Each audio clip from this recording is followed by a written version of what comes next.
I know what's in it. I know how it's grown. I am unique to the industry because I'm a manufacturer of inputs.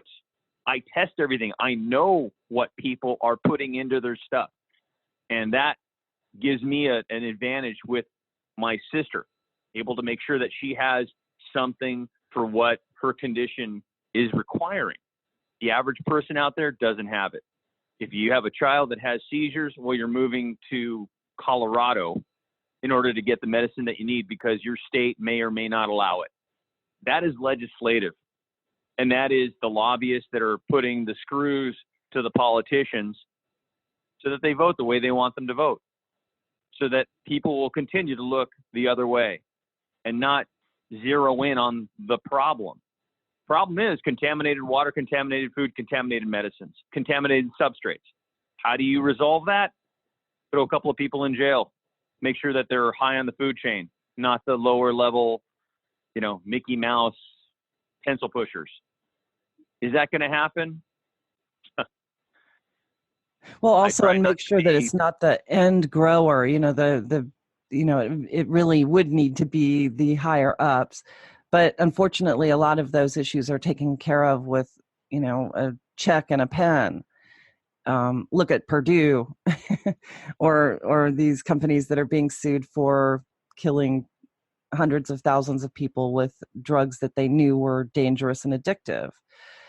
Sure. They write a check and it's like a drop in the bucket. It's not impacting them. It's like you think about the revenue generated from some of the products that they're producing. So if you're talking about having to write a check for, $1 million when you made $1 billion, that's a pretty good deal. And to a large extent, that's what you see happening. Yeah, drop in the bucket. It's nothing. So at the end of the day, I still would advocate for the personal responsibility on what you're putting into yourself, on what you're putting into the bodies of your kids. If somebody's telling you, threatening you that you have to have your kids vaccinated, because I've seen what happens to kids afterward. All of a sudden, they have traumatic impact on their lives, on their personalities, on what's happening with their development. Suddenly, their immune systems are compromised. Is there something in the injection that they're giving them? I believe so. I believe the research has shown it. And again, they want to go ahead and brush that under the carpet and not talk about it anymore, make it go away and start talking about something else. That's the problem. But again, it's all about making sure you know what's on the certificate of analysis. If you're reading on an injection that they're telling you got to give your kids mercury, arsenic, lead, or cadmium, those are heavy metals that have issues and problems when taken directly into a person's body. Fusarium, pythium, to a grower, you know what that does to your plants. It isn't a mystery. We know what powdery mildew is. We know what that does. You know how to deal with it, and there's a couple of different ways to deal with it. Some people that don't know should ask.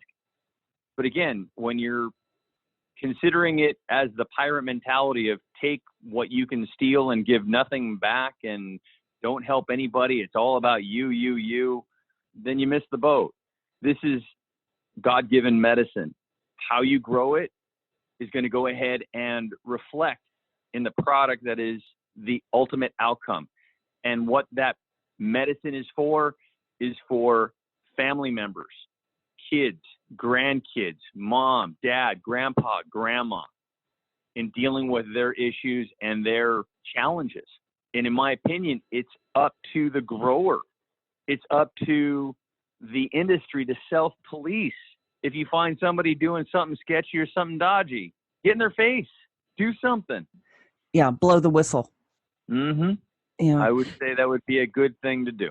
No one knows what really is inside of a pill that is prescribed by a doctor because there is no transparency. And with the vaccinations, they're using unsafe plant material to bind the pathogens that are being injected. And, sure, it might sound great that this is the way it's supposed to work and vaccines are good to prevent disease. But what's happening is sometimes there are historical accounts of pathogens being live and actually causing more harm than they do any good. and, like swine flu vaccines 20 years ago or polio vaccines 50 or 60 years ago that were pathogens that should have prevented disease, but instead caused it. And a lot of people suffered. And that information never came out until decades later. And you're seeing a lot of the problems with autism are not necessarily related to the pathogens that are inside these vaccinations. The problems are coming from ingredients that are inherent to the plants that are being grown to create the serums that are being used to carry these pathogens into the bloodstream. And they contain glyphosate or they contain some other toxic chemical or mold.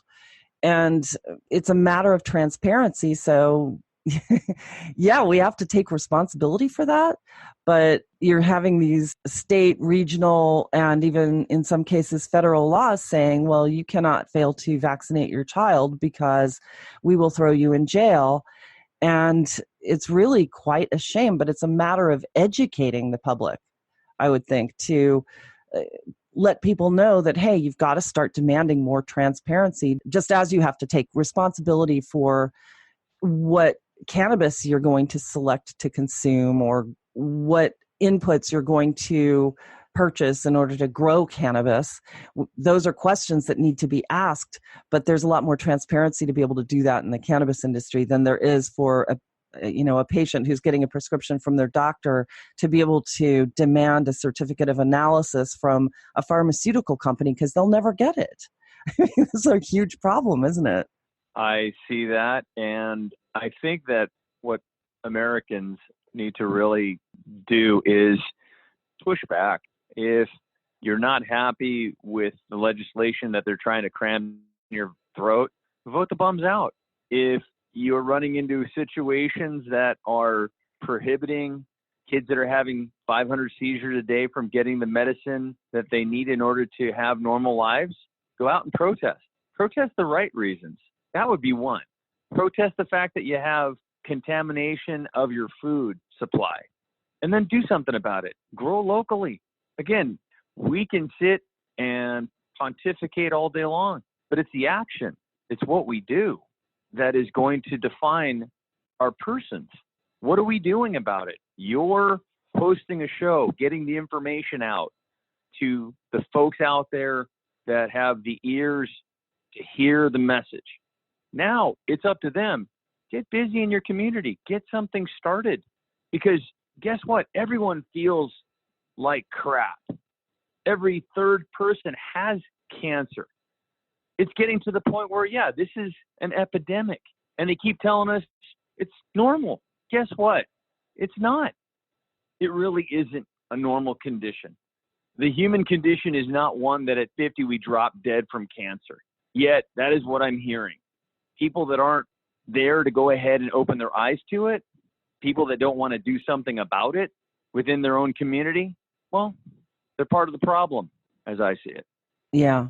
Well, in this upcoming election season, a lot of these issues are not something that we should be digging in our heels on partisanship or tribalism or anything else. These are human issues, and we need to examine candidates on both sides of the aisle and really get to the bottom of where they stand. Are they protecting human interests or are they protecting their campaign donors?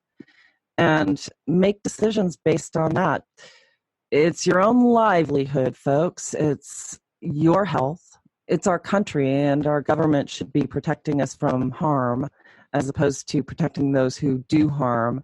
And so you are absolutely right. We need to get involved. We need to call our representatives, demand action, no matter, what political persuasion they are, and say, we demand that you stop protecting these companies that are poisoning our children and our water and our environment and making it impossible for us to get medicine. And yeah, so you raised some really, really good points.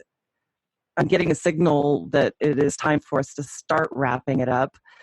But I really appreciate your insights so much. And I hope that people can glean some ideas on how they can begin to protect themselves. And I know for sure that you've got some really great ideas for growers.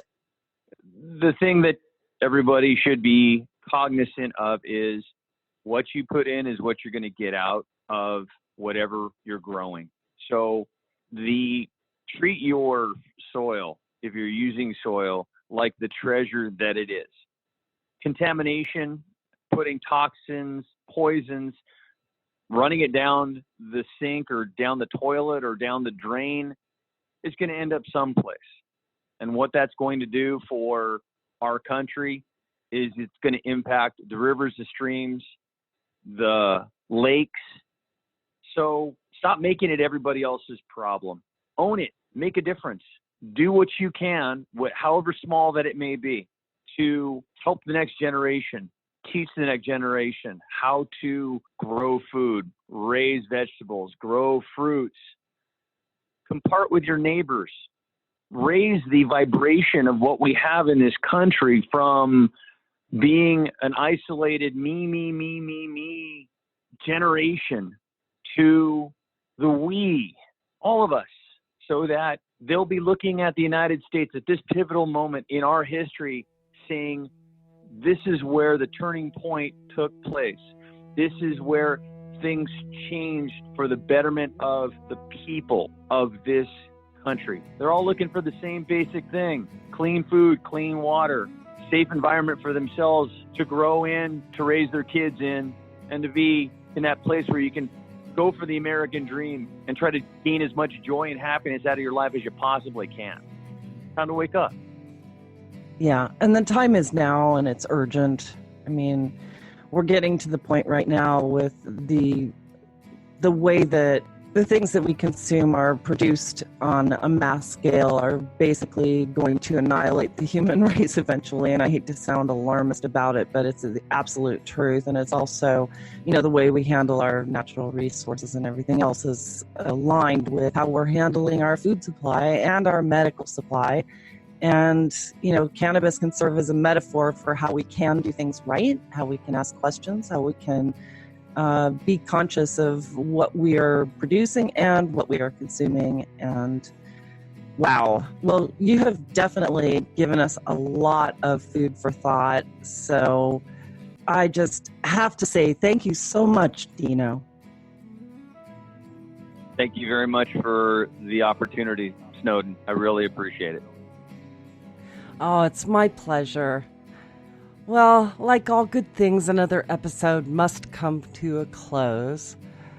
I'd like to personally thank my guest, Dino Changanaqui, for sharing his insights and knowledge with us today. If you'd like to learn more about the work he's doing, please visit us online at thecannabisreporter.com. Click podcast to find today's episode, and there you will find his bio along with a link to his website. We have so many people to thank. First, I'd like to thank our radio partners, Canosphere Biotech and Blue Mountain Energy, for supporting our show. I'd also like to thank our team here at the Cannabis Reporter Radio Show for always making us shine. And of course, it goes without saying how much we appreciate our programming directors at XRQK Radio Network and Society Bites Radio for distributing our show. And last, but certainly not least, thanks to all of you for listening. I'm Snowden Bishop, inviting you to join us again next week, same time, same place, for another episode of the Cannabis Reporter Radio Show. Until we meet again, be safe, stay informed, share what you've learned, and make it a great day. Evergreen is cold.